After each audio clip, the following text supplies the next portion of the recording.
Baral, WBCS 2017, WBRS rank 1. আমি last কিছুদিন ধরে ইংরেজি বা WBCS মেইনসে যে ইংলিশ রাইটিং রিটেন পেপারটা আছে সেটা মানে কম্পালসারি ইংলিশ, তার উপরে আমি কিছু ক্লাস নিয়ে যাচ্ছি। এবং গতকালকে আমি একটা ক্লাস নিয়েছিলাম, সেটা হচ্ছে some important tips in correct usage in English writing. আজকে এই ক্লাসটারই মানে গতকালের ক্লাসটারই আমি কন্টিনিউয়েশন রেখেছি। সো যারা গতকালকে ক্লাসটা দেখেছো তারা আজকের ক্লাসটা ফলো করতে সুবিধে হবে অনেকটাই। আর যদি না দেখে থাকো তাহলে সার্চে দিলে নিশ্চয়ই পাওয়া যাবে, ঠিক আছে? সো গতকালকে আমি তিনটে আইটেম বা তিনটে টপিক বা তিনটে টিপস দিয়েছিলাম, সেটা আজকে আমি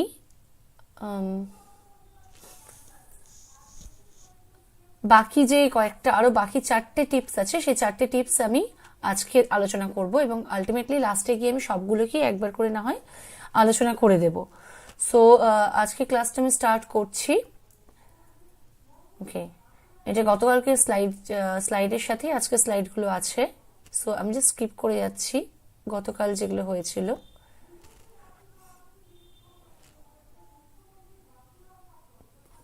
ওকে, গতকাল আমি এন্ড করেছিলাম হচ্ছে আইটেম নাম্বার 3, যেটা I think so, I hope not etcetera, এটার ওপরে আমি এন্ড করেছিলাম। আজকে এর পরের আইটেম বা আইটেম নাম্বার 4-এ যাব আমি, যে মাস্ট অর হ্যাভ টু। আমি এর আগের দিন মানে গতকাল আমি বলেইছিলাম যে এই যে টিপস গুলো দিচ্ছি যেগুলো কারেক্ট ইউসেজ বা কারেক্ট রাইটিং এর জন্য ইউজ করা যেতে পারে, correct usage in English writing, এই টিপস গুলো কিন্তু সবসময় যে লজিক্যালি মানে আমরা যে লজিক দিয়ে বুঝতে পারবো তার কিন্তু কোনো মানে নেই।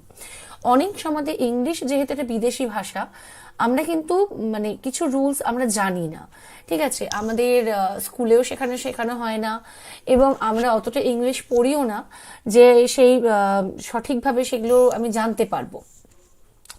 সো সেই জন্য আমাদের কিছু জায়গা মানে গ্যাপ থাকে এবং আমরা কিন্তু সেটা ভুল করে থাকি রাইটিং লেখার সময়, সেটা কিন্তু ভুল হয়ে থাকে। আর আমি এটাও বলেছিলাম যে আমি মূলত বই যেটা ফলো করেছিলাম আমার প্রিপারেশনের সময়, সেটা হচ্ছে যে treasure trove for English learners by DP Bhattacharya, ঠিক আছে? কেউ যদি পারো তো এই বইটাকে প্লিজ কালেক্ট করে নিও। যাদের আছে তাদের তো ঠিক আছে, যাদের নেই অন্যান্য গ্রামার বই কেনার থেকে পিকে সরকারটা কেনা যেতে পারে সেটা, অথবা এই বইটা আমি বলবো কালেক্ট করে নিতে। তার কারণ এই রাইটিং এর দিক থেকে যে কতটা সঠিকভাবে লেখা যায় এবং কতটা মানে আমাদের জানার গ্যাপ আছে সেটা কিন্তু এই বইটা ইউজ করলে বোঝা যাবে। এবং অ্যাপ্রোপ্রিয়েট প্রিপোজিশন থেকে শুরু করে গ্রামারের দিক থেকে শুরু করে এই বইটা সত্যি সত্যি ভীষণ helpful. So I would suggest যে আমি যে আলোচনাগুলো করছি বা এর পরবর্তী ক্লাসগুলোতে আমি করবো, আমি কিছুটা গ্রামারের দিকে মুভ করেছি। মানে এই গত মাসে যে ক্লাসগুলো আমি নিয়েছিলাম সেগুলোতে হচ্ছে যে আমি সম্পূর্ণভাবে ডিসকাস করেছিলাম অ্যাট লেন্থ যে রাইটিংটা যেটা থাকে আমাদের ইংলিশ কম্পালসারি পেপারে যে রিটেন পার্টটা থাকবে সেই রাইটিংগুলো কিভাবে অ্যাপ্রোচ করবো আমি প্রত্যেকটা আলোচনা করেছি।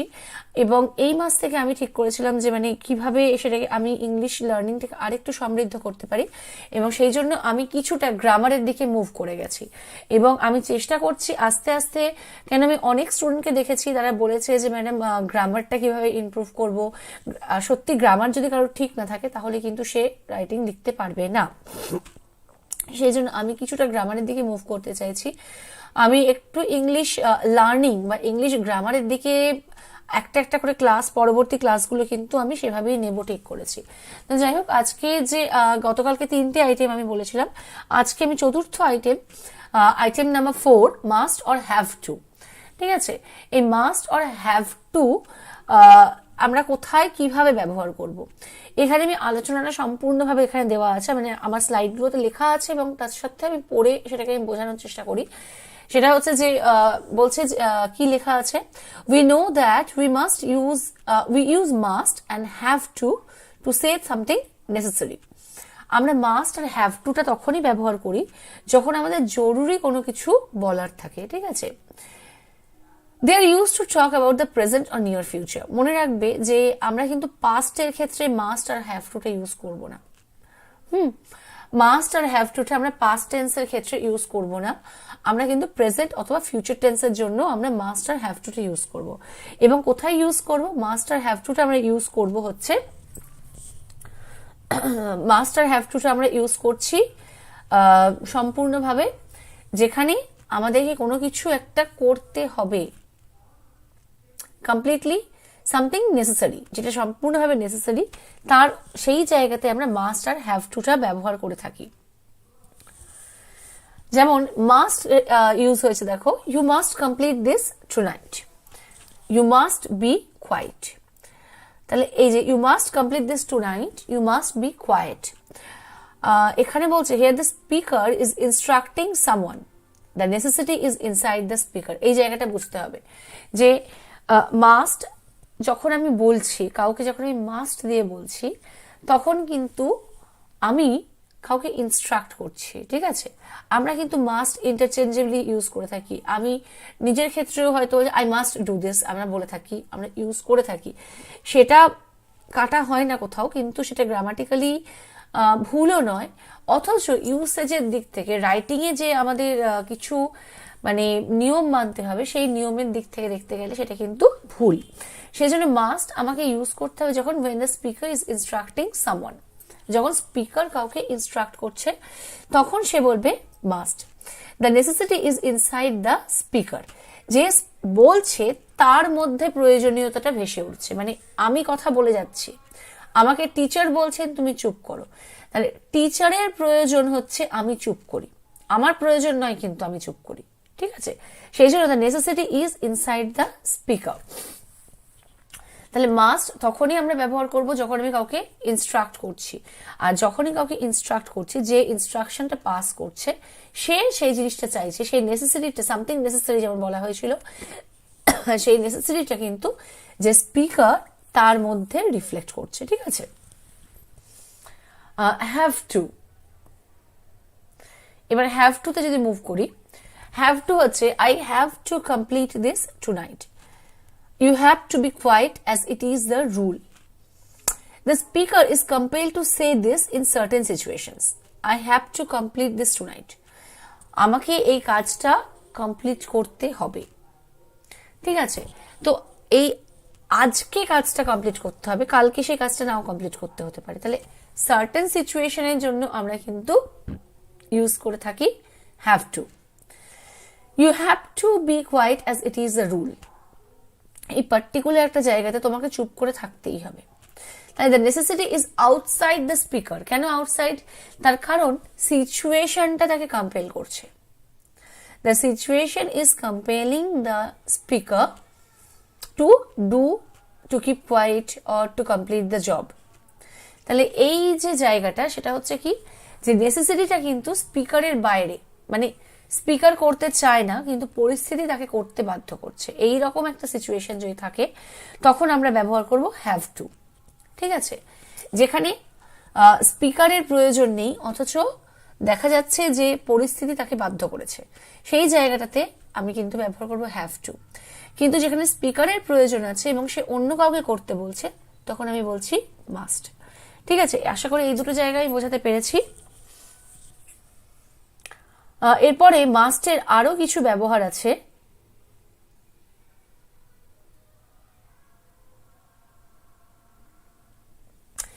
মাস্ট অলসো এক্সপ্রেসড আ উইশ। মাস্ট দিয়ে কিন্তু আমরা একটা উইশ বা ইচ্ছেকে এক্সপ্রেস করতে পারি। যেমন I must by a paper, I want to C the result of ইয়েস্টারডেজ match. আমি একটা পেপার কিনতে হবে, কেন? আমি রেজাল্টটা আমি দেখতে চাই। তাহলে আমার উইশটা কি? পেপার কেনাটা। উই মাস্ট ইনভাইট রাজত, ঠিক আছে? আমি রাজতকে ইনভাইট করতে চাই। তাহলে এই জায়গাগুলো যেখানে আমার এক্সপ্রেসিং আ উইশ, যেখানে আমার উইশটা আছে, সেই জায়গাটা আমি ব্যবহার করে থাকি মাস্টের ক্ষেত্রে। তাহলে এক্সপ্রেসিং আ উইশ আর একটা হচ্ছে ইনস্ট্রাক্টিং সামবডি, এই দুটো জায়গাতে আমরা মাস্ট ইউজ করছি, ঠিক আছে? এই দুটো জায়গাতে আমরা কিন্তু মাস্ট ইউজ করব। হ্যাভ কিন্তু use, I have to buy a paper কিন্তু কখনোই হবে না, ঠিক আছে। যদি কেউ লেখে we have to invite Rajat, then he or she is compelled to invite Rajat. So have টুটা কিন্তু কম্পালশনের ক্ষেত্রে হবে, মাস্টের ক্ষেত্রে কিন্তু হবে না। যেখানে আমি কম্পালশন আছে পার্টিকুলার কোনো সিচুয়েশনের উপরে, কম্পালশন পার্টিকুলার কোনো সিচুয়েশনের উপরে, তখন আমরা হ্যাভ টু ইউজ করব। যেমন have to suggest an obligation, ঠিক তারপরেই দেখো have to suggest an obligation, obligation বা বাধ্যতা, আমি বাধ্য এই কাজটা করতে, সেটা কিন্তু আমরা হ্যাভ টুর মধ্যে দিয়ে আমি রিফ্লেক্ট করব। যেমন I have to buy a paper, my boss asked me to buy one for him.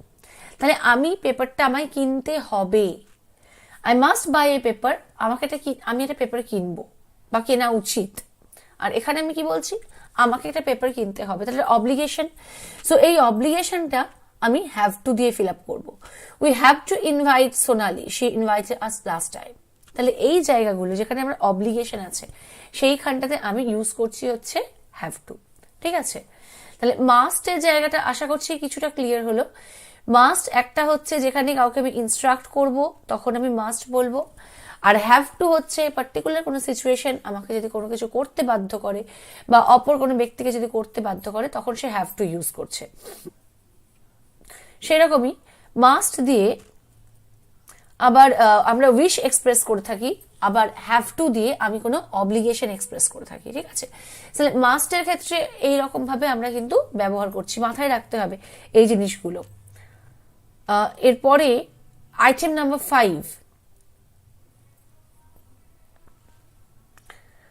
Okay, item number 5 হচ্ছে, এটা খুব interesting, use to do and use to doing. আমরা use to do and use to doing আমরা অনেক জায়গাতে ব্যবহার করে থাকি, ঠিক আছে। ইউজ টু ডু, ডু এখানটাতে হচ্ছে ইনফিনিটিভ ভার্ব, ঠিক আছে। ডু হচ্ছে ইনফিনিটিভ ভার্ব। ইনফিনিটিভ এই জায়গাগুলো ক্লিয়ার, হোপফুলি গ্রামারে ক্লিয়ার আছে, না হলেও আমি পরের যে ক্লাসগুলো নেব সেখানে আমি আলোচনা করব ভার্ব, টাইপস অফ ভার্ব, আমি আমার ইচ্ছে আছে আলোচনা করবার, দেখা যাক কি হয়। So used plus to infinitive verb, বলছে this structure suggest that used is a verb, ঠিক আছে। ইউজ টু ডুতে used is a verb. Used to refers to something that happened regularly in the past. Used to refer to something that happened regularly in the past. যেমন we used to play cricket when we were students. আমরা cricket খেলতাম যখন আমরা student ছিলাম। তাহলে পাস্টে regularly এই ঘটনাটা ঘটে থাকতো, ইউজ টু প্লে। এখানে ইউজটা মনে রাখতে হবে, ইউজড কিন্তু একটি verb. He use to smoke but he gave it up. এই জায়গাটা একটা বলে দিই, আমরা অনেক সময় না লিখতে গিয়ে এই জায়গাটাতে এই যে he use to smoke but he gave it up, ইটটাকে বাদ দিয়ে দিই, ঠিক আছে। একটু মাথায় রাখবে যে গেভ ইট আপ জায়গাটাতে কিন্তু গেভ আপ করলে হবে না। তাহলে হি use to smoke but he gave it up, say smoke করতো কিন্তু সে ত্যাগ করেছে। তাহলে পাস্টের কোনো একটা হ্যাবিট যেটা সে রেগুলারলি করতো সেটা ইউজ টু দিয়ে আমরা বোঝাবো। এখানে ইউজড হচ্ছে একটা ভার্ব। যেমন in negative and interrogative sentences we use হবে উই ইউজ ডিড। যদি নেগেটিভ এন্ড ইন্টারোগেটিভ থাকে তাহলে আমরা একটা ডিড যোগ করে দেবো। যেমন he did not use to have computer. Did he use to live in Calcutta, একটা ডিড ইউজ করতে হবে। নেগেটিভ ইন্টারোগেটিভ সেন্টেন্সে আমরা ডিড ইউজ করব। আর যদি আমাদের নেগেটিভ ইন্টারোগেটিভ না থাকে, যদি সেটা প্লেন একটা স্টেটমেন্ট থাকে অ্যাফার্মেটিভ, সেক্ষেত্রে কিন্তু আমরা ইউজ প্লাস টু প্লাস হচ্ছে ইনফিনিটিভ যোগ করলেই হয়ে যাবে, ডিডের দরকার নেই। এবার ইউজ টু ডু হয়ে গেল, ইউজ টু ডুইং।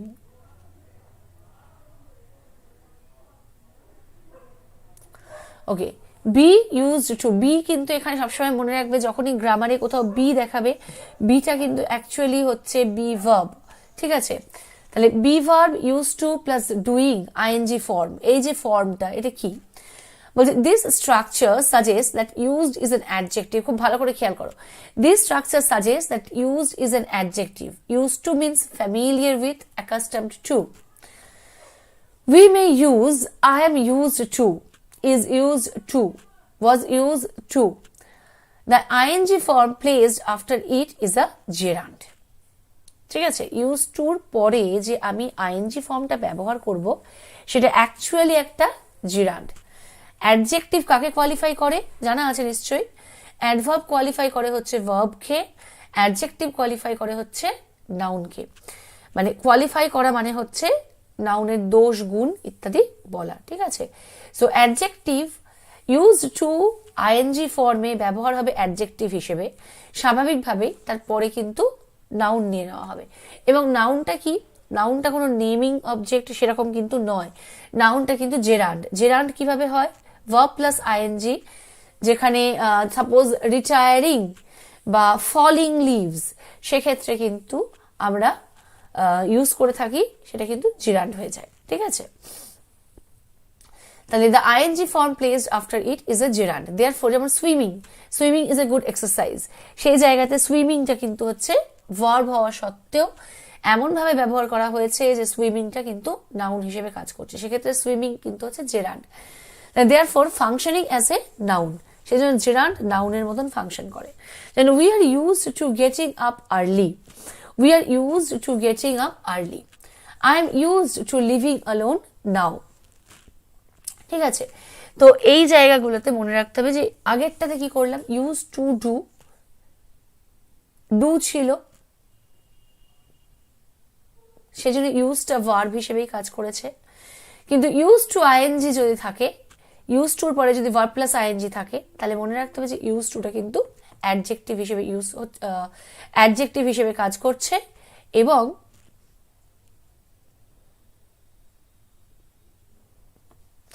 অ্যাডজেক্টিভ হিসেবে কাজ করছে, এবং তারপরে যে আমি আইএনজি দিয়ে ভার্বটা রাখছি সেটা অ্যাকচুয়ালি জিরান্ড, সেটা নাউনের মতন কাজ করবে। যেমন আমরা যদি নেগেটিভ এন্ড ইন্টারোগেটিভ সেন্টেন্সে হয়, we normally use a form to be, একটা বি ভার্ব ইউজ করে থাকে। যেমন I am not use to drinking, is she use to working nights. এই যে ওয়ার্কিং নাইটস, এখানে ওয়ার্কিং মানে কিন্তু ভার্ব নয়, ওয়ার্কিং হচ্ছে জিরান্ড, ঠিক আছে। Use to working nights, working nights itself সম্পূর্ণ একটা সাথে হয়ে গেল একটা কম্পাউন্ড নাউন। সো এখানে ওয়ার্কিং নাইটস কিন্তু হচ্ছে জিরান্ড হিসেবে কাজ করছে, ওয়ার্কিংটা জিরান্ড হিসেবে কাজ করছে, এবং ওয়ার্কিং নাইটস হচ্ছে কম্পাউন্ড নাউন।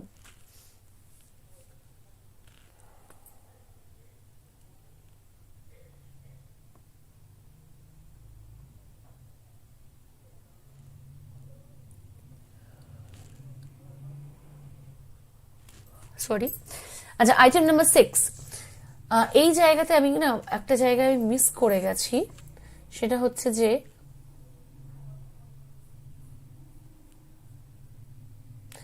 আমি এখানে জিরান্ডের আলোচনাটা আমি লিখবো ভেবেছিলাম যে হোয়াট ইজ আ জিরান্ড, সেটা আমার লেখা হয়নি। স্টিল আমি বলে দিলাম যে জিরান্ড হচ্ছে যেখানে ভার্বটা ভার্ব প্লাস আইএনজি নাউনের মতন কাজ করবে। কিভাবে নাউনের মতন কাজ করবে, যদি তার আগে অ্যাডজেক্টিভ থাকে, ঠিক আছে। যদি তার আগে অ্যাডজেক্টিভ থাকে এবং স্টেটমেন্টে তারপরে যদি ভার্ব বসে থাকে, তাহলে জিরান্ড কিন্তু নাউন হয়ে যাচ্ছে, বা ভার্ব প্লাস আইএনজি জিরান্ড হয়ে যাচ্ছে এবং নাউনের মতন কাজ করছে, ঠিক আছে। এই জায়গাগুলো একটু গ্রামার বই দেখে জিরান্ড কাকে বলে ক্লিয়ার হয়ে নেওয়াটা কিন্তু ভালো। এবার item number 6, to and enough.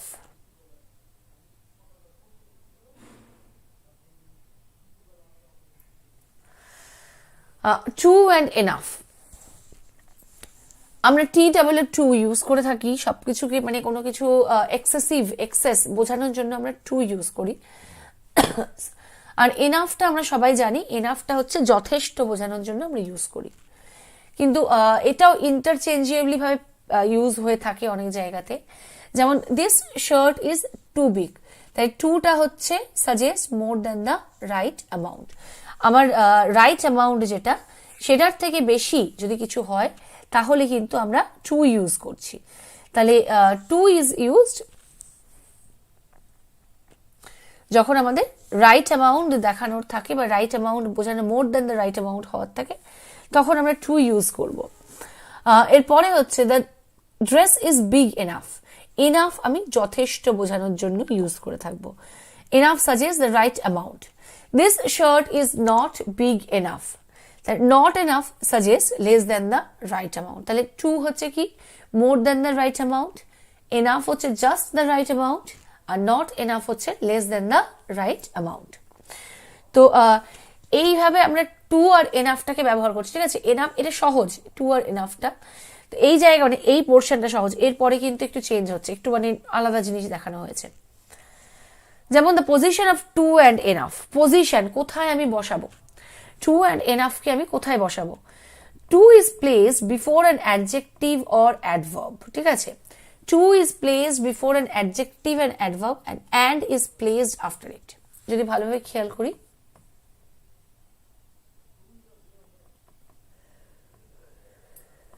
Adjective, big is an adjective, big is an adjective, তার আগে আমি টু বসাবো, তাই টুটাকে big too, this shirt is big two, এটার ব্যবহারটা কিন্তু আলাদা। This shirt is big too, আমি কম্পেয়ার যখন করছি তখন আমি টু ইউজ করছি, কিন্তু আমি যদি কম্পেয়ার না করি তাহলে আমার অ্যাডজেক্টিভের আগে কিন্তু টু বসবে। যদি আমি অ্যাডজেক্টিভের পরে আমি টু বসাই তাহলে এটা কম্প্যারিজনের সেন্স চলে আসছে, ঠিক আছে। তাহলে টু বিগ এই জায়গাটা হচ্ছে আমি কোথায় বসাবো, বিগের ঠিক আগে বসাবো, মানে অ্যাডজেক্টিভ অথবা অ্যাডভার্বের আগে আমাকে বসাতে হবে। সো টু বসবে সেভাবে। আর এনাফটা কিভাবে বসবে, এনাফ বসবে হচ্ছে অ্যাডজেক্টিভ বা অ্যাডভার্বের পরে, অ্যাডজেক্টিভ অথবা অ্যাডভার্বের পরে বসবে হচ্ছে enough.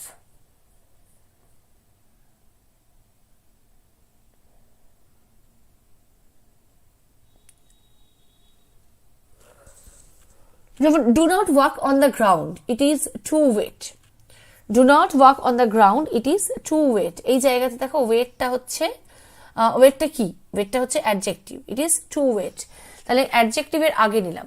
The committee reacted to the problem too slowly, অ্যাডভার্বের আগে বসছে। The milk is not hot enough, এটা কিন্তু এনাফটা আবার বসেছে হচ্ছে অ্যাডজেক্টিভের পরে। হি did not put the স্ক্রিউজ tightly enough, অ্যাডভার্বের পরে।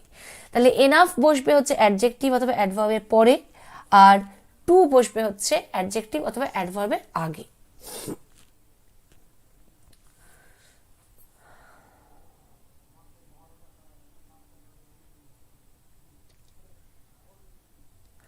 আচ্ছা, too many and too much, too many আর টু মাচ এর সাথে enough are place before a noun.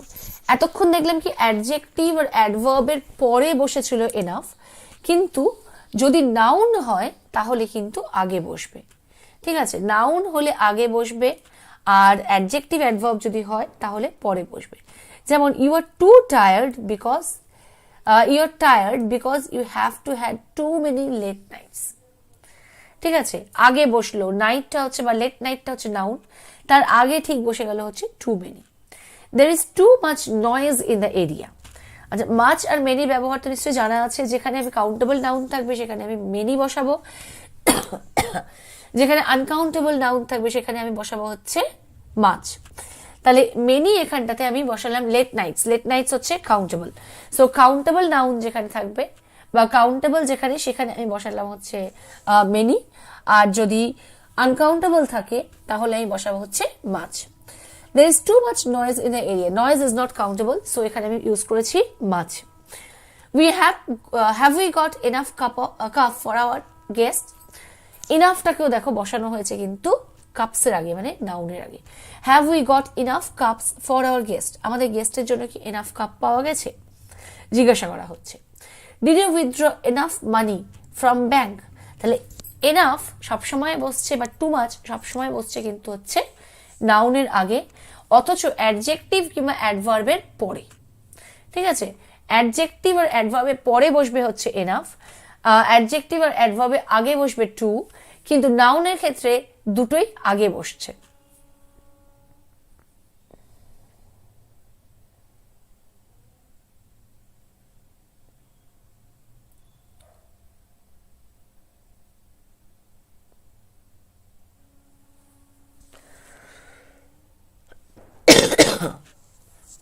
Sorry, যেমন a phrase with for can be used after too or enough.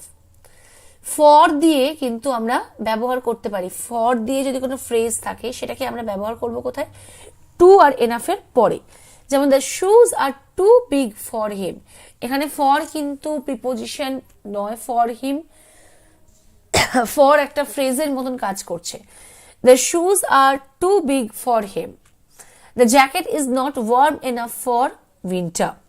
তাহলে এই যে ফরটাকে আমরা ইউজ করতে পারবো এনাফ অথবা টু বিগ এর মানে টু এর পরে আমরা ইউজ করতে পারবো হচ্ছে for. Then to infinitive can be used with to and enough. To আর infinitive.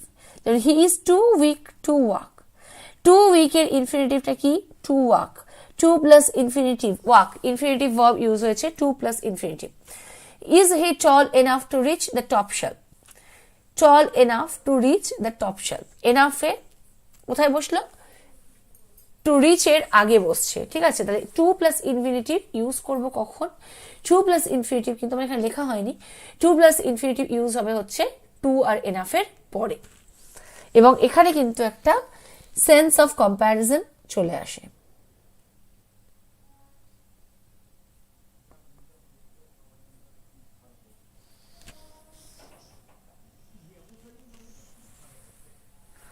যেমন item number 7 quite and rather. আমি এবার আইটেম নাম্বার 7 এ মুভ করছি, কোয়াইট অ্যান্ড রাদার।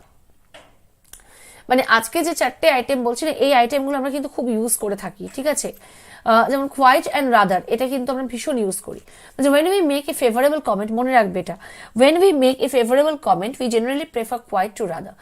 রাদারটাকে কিন্তু আমরা আনফেভারেবল, নেগেটিভ ইত্যাদিতে ব্যবহার করব, কিন্তু কোয়াইটটাকে আমরা ইউজ করব হচ্ছে পজিটিভ সেন্সে। These shirts are quite cheap. It's quite nice walking in the morning. It was quite warm yesterday. তাহলে quiteটা কোথায় ব্যবহার হচ্ছে?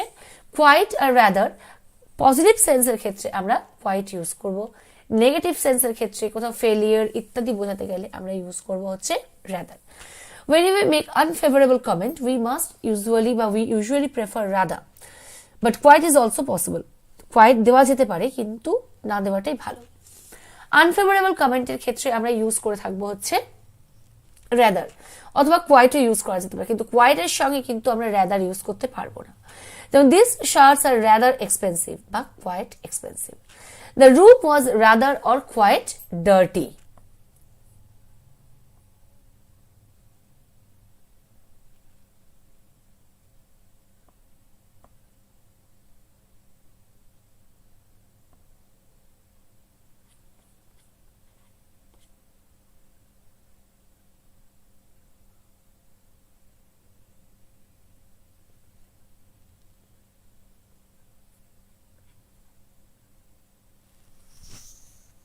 মিনিট, আমার একটা কল এসেছিল।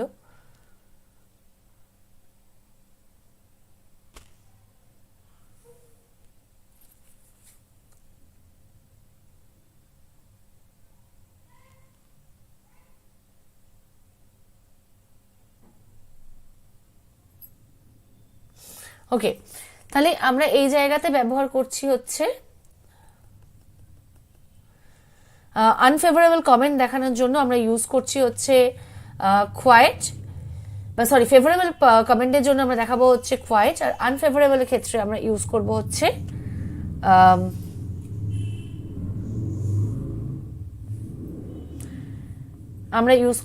রাদার।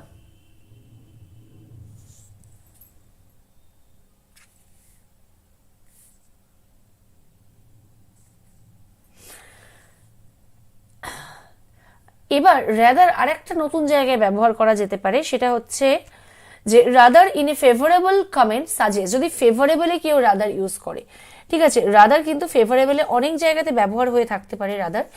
সেটা কোথায় ব্যবহার হবে? বলছে rather in a favourable comment suggest to a surprising or an unusual degree. Surprising or unusual degree, ঠিক আছে, সারপ্রাইজিং কোনো কিছু একটা বোঝানোর জন্য আমরা ইউজ করতে পারি রাদার। যেমন it is rather cool for March, মার্চের তুলনায় একটু ঠান্ডাটা বেশি, রাদার কুল ফর মার্চ। তো এই যে জায়গাটা রাদার কুল, এই জায়গাটা আমরা ইউজ করতে পারি কিন্তু সারপ্রাইজিং কোনো একটা, ঠিক আছে, যেটা হওয়া উচিত ছিল না, সেই রকম কোনো কিছু আছে, সেই জায়গাটা বোঝানোর জন্য আমরা ইউজ করতে পারি হচ্ছে rather. I didn't know Robin could draw her, his pictures are rather good. তাহলে এই যে Rabin could draw, his pictures are rather good. এই জায়গাটা যে surprising or to an unusual degree, ঠিক আছে, এই জায়গাগুলো বোঝানোর জন্য আমরা ফেভারেবল কমেন্টে রাদার ইউজ করতে পারি। রাদার ইউজটা তাহলে আমাদের বুঝতে হবে যে কোথায় ইউজ করতে পারবো। রাদার কিন্তু আমি তখনই ইউজ করতে পারবো যখন আমি ফেভারেবল কমেন্টে আমি একটা অবাক করে দেওয়ার মতন কোনো কিছু ঘটছে, তখন আমি রাদার ইউজ করব, ঠিক আছে। rather can be used with a comparative but not quite sorry, এটা আরেকটা জিনিস যে রাদারটাকে আমরা কম্পারেটিভের ক্ষেত্রে ব্যবহার করতে পারবো, কিন্তু কোয়াইটকে ব্যবহার করা যায় না। যেমন the first test was rather easy compared to the second প্রথম টেস্টটা যথেষ্ট সহজ ছিল কম্পেয়ার টু দ্য সেকেন্ড। তাহলে এটা comparison, sense of comparison use হচ্ছে। তাহলে সেন্স অফ কম্পারিজনের ক্ষেত্রে আমরা রাদার ইউজ করতে পারি। আবার যদি পজিটিভ কিছু একটা সারপ্রাইজিং ডিগ্রি আছে সেখানে আমরা রাদার ইউজ করতে পারি, ঠিক আছে। সো রাদারের ইউজটা কিন্তু, আর নইলে যদি প্লেন সাধারণ কিছুতে থাকে তাহলে কিন্তু নেগেটিভ সেন্সে আমরা ব্যবহার করব। তাহলে এই যে সাতটা, আমি এই সাতটা টিপ আজকে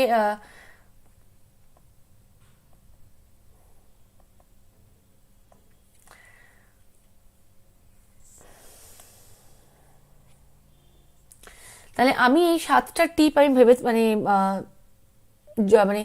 আমি এখানটাতে নিয়ে আসতে পেরেছি। এবং সবাই একটা জিনিস জিজ্ঞাসা করে, আমি দেখেছি ক্যান্ডিডেটদেরকে যারা কোয়ালিফাই করে, যে স্যার আপনার স্ট্র্যাটেজি কি ছিল, ম্যাডাম আপনার স্ট্র্যাটেজি কি ছিল। আমি একটা জিনিস বলি, দেখো স্ট্র্যাটেজি সবার আলাদা আলাদা থাকে, ঠিক আছে, কিন্তু যদি ভালো নম্বর পেতে হয় তোমাকে কিন্তু কিছু জানতে হবে। শুধু অন্যের স্ট্র্যাটেজি পড়ে বা অন্যের স্ট্র্যাটেজি দেখে কিন্তু হবে না। এবং আমি চেষ্টা করেছি যে কিছু জায়গাতে ইংলিশটা, যেটা সবাই একটু তোমরা ভয় পাও, ইংলিশটাতে একটু মনে হয় যে লিখতে পারছি না, ইংলিশে নাম্বার আসবে না, সেই জায়গাটা থেকে একটু যদি বেরোনো যায় সেটার চেষ্টা করবার জন্যই কিন্তু আমি এই ভিডিওগুলো বা এই টপিকগুলোকে নিয়ে আসি। তার কারণ আমাদের যে কম্পালসারি ইংলিশ যেটা, সেই কম্পালসারি ইংলিশের যে আলোচনাটা সেটা মোটামুটি ভাবে হয়ে গেছে, কিন্তু এবার যেটা থাকে যে সবই তো আলোচনা করলাম, কিভাবে লিখবো সেটাও বুঝলাম, কি স্ট্র্যাটেজি মেনটেন করা যেতে পারে নাম্বার পাওয়ার জন্য সেটাও বুঝলাম, কিন্তু যেটা দরকার আসল সেটা হচ্ছে যে আমার মধ্যে যেন সেই বিদ্যাটা থাকে যে আমি ঠিকঠাক করে লিখতে পারি। এবং আমি সেই জন্যই এই টিপসগুলো আমি নিয়ে মানে এখানে একটা পিডিএফ করেছি, যাতে একটু হলেও কিছুটা সুবিধে হয়। তার কারণ কারেক্ট রাইটিংটা কিন্তু খুব দরকার। সো আমি যেমন বলেছিলাম ক্লাসের শুরুতে যে আমি আগের দিনেরটাও একটু ডিসকাস করে দেব, যাতে পুরো ব্যাপারটা একবারেই এসে যায়। সেরকমই যেমন আইটেম 1 আমি বলেছিলাম B going two or will, কোথায় ইউজ করতে পারি আমরা বি গোয়িং টু, বি মানে হচ্ছে বি ভার্ব, গোয়িং টু কোথায় ইউজ করতে পারবো। আমি বলেছিলাম যে ফর অ্যান ইন্টেনশন, যদি কোনো ইন্টেনশন থাকে তাহলে আমি ইউজ করব হচ্ছে be going two. That going to have a party, going to purchase a new watch, going to visit Agra, I am going to Delhi, বা I am going to have বা I am going to sit in the examination, এই জায়গাগুলো intention, যেখানে আমি ইন্টেনশনটাই বোঝাচ্ছি, আমার উদ্দেশ্য, আমার ইচ্ছে সেটা বোঝাচ্ছি, সেখানে আমি ইউজ করব হচ্ছে বি গোয়িং টু বা গোয়িং টু। আর উইল ইউজ করব কোথায়, উইল ইউজ করব হচ্ছে for an instant or spot decision, instant অথবা স্পট ডিসিশন দেখানোর জন্য আমি ইউজ করব হচ্ছে উইল। যেমন deciding at the moment of speaking, সেই মুহূর্তে আমি যে কাজটা করছি। I know we will have a party, I replied yes good idea, it's hot, I will open the window, যে মুহূর্তে আমার যেটা মনে হচ্ছে সেই মুহূর্তে আমি সেই কাজটা করছি। তাহলে এইরকম যদি হয় তখন আমি উইল ইউজ করছি।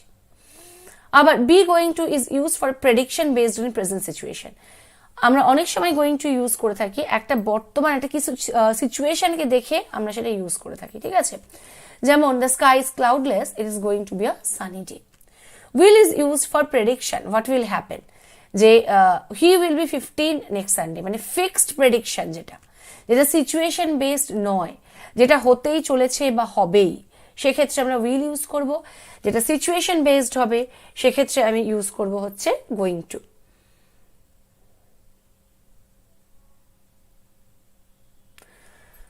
will is often used with I am sure, I expect, probably, এই জায়গাগুলোতে will কিন্তু ব্যবহার হয়ে থাকে। and I'm sure it will be right. I expect they will lose the match. I think we will get there on time. I will probably have a meal. এই জিনিসগুলোর ক্ষেত্রে আমরা ইউজ করব হচ্ছে will. So and neither. So and neither বা neither. The pattern so neither plus auxiliary verb plus subject can be used after a statement. We use so after an affirmative and negative after a neither after a negative one. The auxiliary use is a form of be or have to, have or do or a modal. এইগুলোর ক্ষেত্রে আমরা use করে থাকি হচ্ছে so অথবা neither. একটু এই জায়গাতে দেখে নাও পিডিএফটা।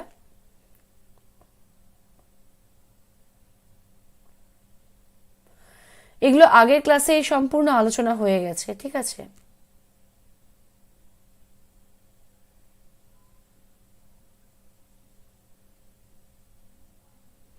আবার বলছে যে নিদার সব জায়গায় না ইউজ করে যদি কেউ নরও ইউজ করে সেটাও কিন্তু যথেষ্ট ভালো, ঠিক আছে?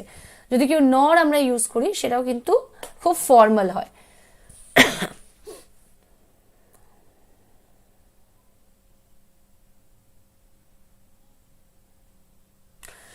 Item number 3, I think so, I hope not.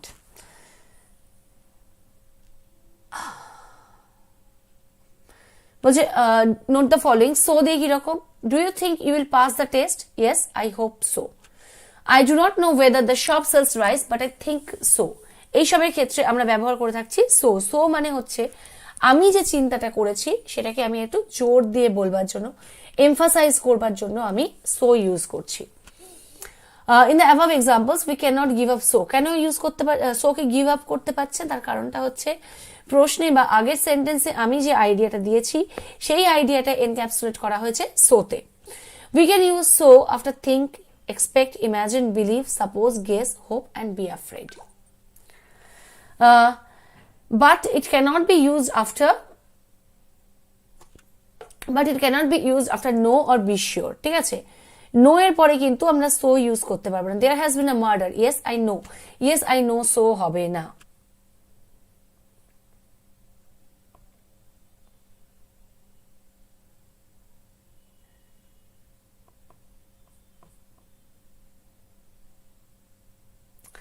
There are two negative patterns, যেমন হচ্ছে নেগেটিভ প্লাস সো হতে পারে। Is it raining? I don't think so, don't think so. Similarly affirmative এর প্লাস এর সাথে নট হতে পারে। Is it raining? I hope not, ঠিক আছে? হোপের ক্ষেত্রে আমরা কিন্তু সো ইউজ করতে পারছি না। আমরা যদি অ্যাফার্মেটিভে থাকে তখন আমি হোপ নট বলবো। থিঙ্ক নট কিন্তু হয় না।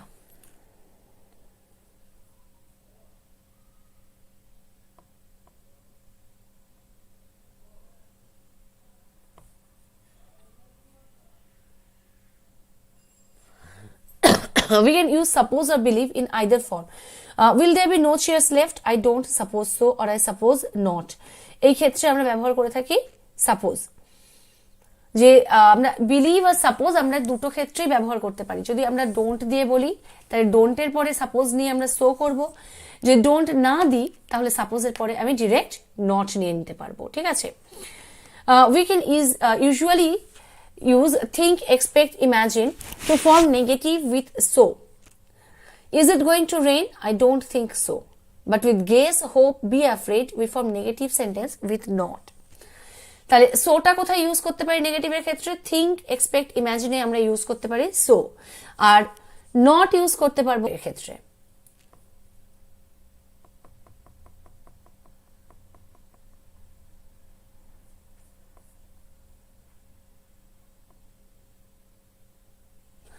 এবার আজকের আমি টপিকে চলে আসছি, সেটা হচ্ছে যে মাস্ট অর হ্যাভ টু। আমি আলোচনা করে দিয়েছি, তাও আরেকবার আমি রিক্যাপিচুলেট করছি। সেটা হচ্ছে মাস্ট, যেটা something is necessary. Have to, must, এতে সামথিং ইজ নেসেসারি। কিন্তু মাস্ট ইউজ করছি হচ্ছে যখন কাউকে আমি ইনস্ট্রাক্ট করব, আর হ্যাভ টু যখন আমি সিচুয়েশনের উপরে দাঁড়িয়ে সেই ব্যক্তি বা সে বাধ্য, তখন ইউজ হচ্ছে have to. Then must is also expressed as a in wish, আর have to হচ্ছে obligation.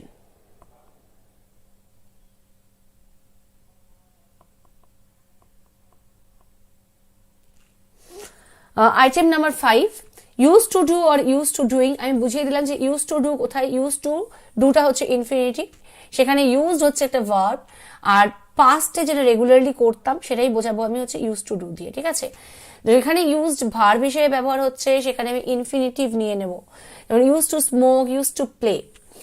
আর নেগেটিভের ক্ষেত্রে আমরা একটা এক্সট্রা করে আমরা একটা ডিড নিয়ে নেব, নেগেটিভের ক্ষেত্রে আমরা এক্সট্রা করে একটা ডিড নিয়ে নেব, যেমন he did not use to have computer, did he use to live in Calcutta. তাহলে নেগেটিভের ক্ষেত্রে, নেগেটিভ আর ইন্টারোগেটিভের ক্ষেত্রে আমরা এক্সট্রা করে একটা ডিড নিয়ে নেব।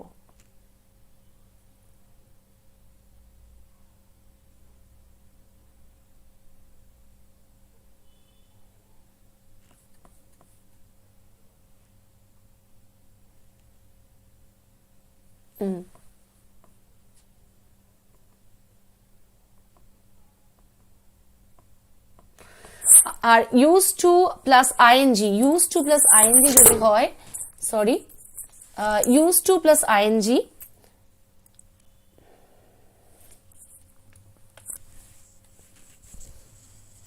just a minute,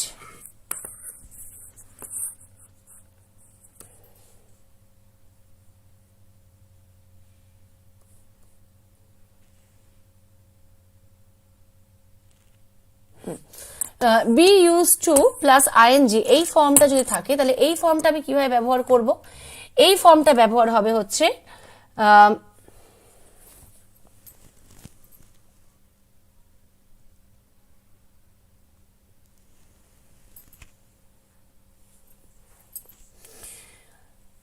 সেখানে ইউজ কিন্তু একটা অ্যাডজেক্টিভ হিসেবে ইউজ হবে, ঠিক আছে। ইউজ টু যদি আমি আইএনজি দিয়ে করি তাহলে হচ্ছে ইউজ হচ্ছে একটা অ্যাডজেক্টিভ হিসেবে ইউজ হচ্ছে, যেমন use to means familiar with or accustom to, accustom মানে আমি হচ্ছে যেটার সঙ্গে আমি পরিচিত। We may use am use to, is use to, was use to etcetera. The ING form placed after it is a gerund, এটা কিন্তু আমি বারে বারে বলেছি যে আইএনজি ফর্ম যেটা ব্যবহার হয়, it is placed after a জিরান্ড।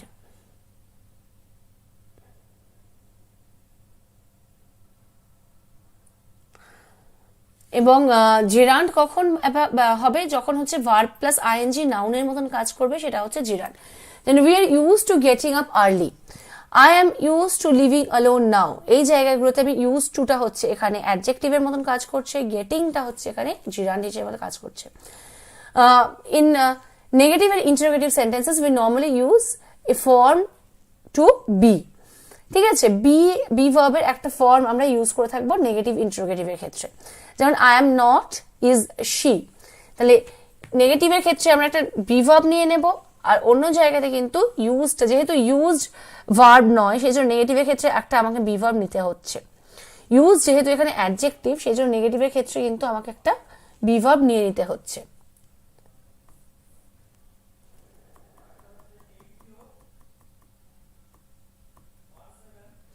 যেমন too and enough, this shirt is too big to suggest more than the right amount, this dress is too big enough, enough suggests the right amount, this shirt is not big enough, not enough suggests less than the right amount। তাহলে এই জায়গাতে two and enough এর ইউজটা আমরা মোটামুটি জানি। আর the position of too and enough, too is placed before an adjective, enough is placed after it. Adjective আর অ্যাডভার্বের আগে বসবে টু, আর এনাফ বসবে অ্যাডজেক্টিভ আর অ্যাডভার্বের পরে, যেমন do not walk on the wet ground, it is too wet. The committee reacted to the problem too slowly, the milk is not hot enough. ঠিক আছে, যদি টুটা পরে হতো তাহলে কিন্তু একটা কম্পারেটিভ আইডিয়া চলে আসতো, সেটা কিন্তু আমি যেটা বোঝাতে চাইছি তা হতো না। Too many and too much and enough are place before a noun, এই দুটো আবার নাউনের সামনেই বসবে, কিন্তু এনাফের ক্ষেত্রে অ্যাডজেক্টিভ অ্যাডভার্বের পরে বসবে, মাস্ট আর টু এর ক্ষেত্রে এনাফ আর টু এর ক্ষেত্রে অ্যাডজেক্টিভ অ্যাডভার্বের আগে বসবে। যেমন you are tired because you have had too many late nights, there is too much noise in the area, have we got enough cups for our guest, did you withdraw enough money from the bank. তাহলে এই জিনিসগুলো হচ্ছে আমরা use করব two আর এনাফের ক্ষেত্রে। যেমন a phrase with for can be used after to or enough, too মানে for দিয়ে যদি কোনো ফ্রেজ থাকে তাহলে টু এর পরে বা enough এর পরে আমরা ইউজ করে থাকতে পারি। Sorry, the shoes are too big For him, this jacket is not warm enough for winter. To infinitive can be used with to and enough. He is too weak to walk. Is he tall enough to reach the top shelf? আমি শুরুতে কিন্তু আলোচনাগুলো করে দিয়েছি, আমি just recap করছি। Quite and rather এটা ব্যবহার করা থাকে কখন? ফেভারেবল কমেন্টের ক্ষেত্রে হচ্ছে কোয়াইট, আনফেভারেবল কমেন্টের ক্ষেত্রে হচ্ছে রাদার। আবার ফেভারেবল টু মানে এক্সট্রিম ডিগ্রি মানে সারপ্রাইজিং ডিগ্রি যদি হয় তাহলে আবার রাদার ইউজ করব। আবার রাদার ইউজ হবে হচ্ছে কম্পারেটিভ ডিগ্রিতে, কিন্তু কোয়াইট কখনো কোনো কম্পারেটিভ ডিগ্রির ক্ষেত্রে ব্যবহার হবে না। তাহলে এই যে আলোচনাটা আমি করলাম দুদিন ধরে, তাহলে হোপফুলি যদি একটু কেউ ফলো করে, লেখার সময়তে একটু মাথায় রাখে, তাহলে কিন্তু তার লেখাটা বেটার হবে বলে আমি মনে করি। কেন আমরা যারা মানে ইংরেজি নিয়ে চর্চা করি, আমাদের অটোমেটিক্যালি এই লেখাগুলো মানে এই ভুলগুলো হয় না। আমি যখন এটা বানাচ্ছিলাম আমার মনে হচ্ছিল কি সহজ সহজ আমি বলছি, কিন্তু স্টিল পরে গিয়ে আমার মনে হলো যে না, যাদের কাছে ইংরেজি সাথে যারা সড়গড় নয় তাদের কিন্তু এই জিনিসগুলো একটু জানা দরকার। ক্যান্ডিডেট যারা ইংরেজিকে সত্যি খুব ভয় পায় তাদেরকে আমি বলবো যে একটু এই জিনিসগুলোকে আত্মস্থ করবার চেষ্টা করবে। খুব ইন্টারেস্টিং নাও মনে হতে পারে, কিন্তু একটা জিনিস সবসময় মনে রাখবে যে ব্যাপারটা ইন্টারেস্টিং না হলেও তুমি যখন লিখবে তখন যখন সেখানে ব্যবহার করবে তখন কিন্তু সেটা অনেক বেশি ইন্টারেস্টিং তোমার লেখাটাকে বানাবে। সো আর আমাদের উদ্দেশ্য যে যদি নম্বর পাওয়া নিয়ে আছে, কাজে সেখানে ভালো নম্বর তখনই আসবে যখন আমি ঠিকঠাক লিখবো, যখন এক্সামিনার বুঝতে পারবে যে আমি ইংরেজিটা জানি। ঠিক আছে, সো সেই জন্যই আমি এই টিপসগুলো দিয়েছি। জাস্ট কয়েকটা মাত্র আইটেম, একটু ভুল হয়ে থাকে, কমন এরার হয়ে থাকে, সেগুলো চেষ্টা করবে অ্যাভয়েড করবার, ইউজ করবে এইভাবে যেভাবে আমি বলে দিলাম যে যার পরে পরে যেটা হওয়া উচিত সেটা সেইভাবে যদি কেউ লেখার সময় একটু মাথায় রেখে করে তাহলে দেখবে তার ভুলগুলো কিন্তু অনেকটাই কমে আসছে। সো আজকের ক্লাসটা আমি এখানেই এন্ড করছি। ইনফ্যাক্ট যদি কারোর কিছু জানার থাকে তাহলে কমেন্ট বক্সে পরে কমেন্ট করলে আমি রিপ্লাই দেওয়ার চেষ্টা করব। So good night for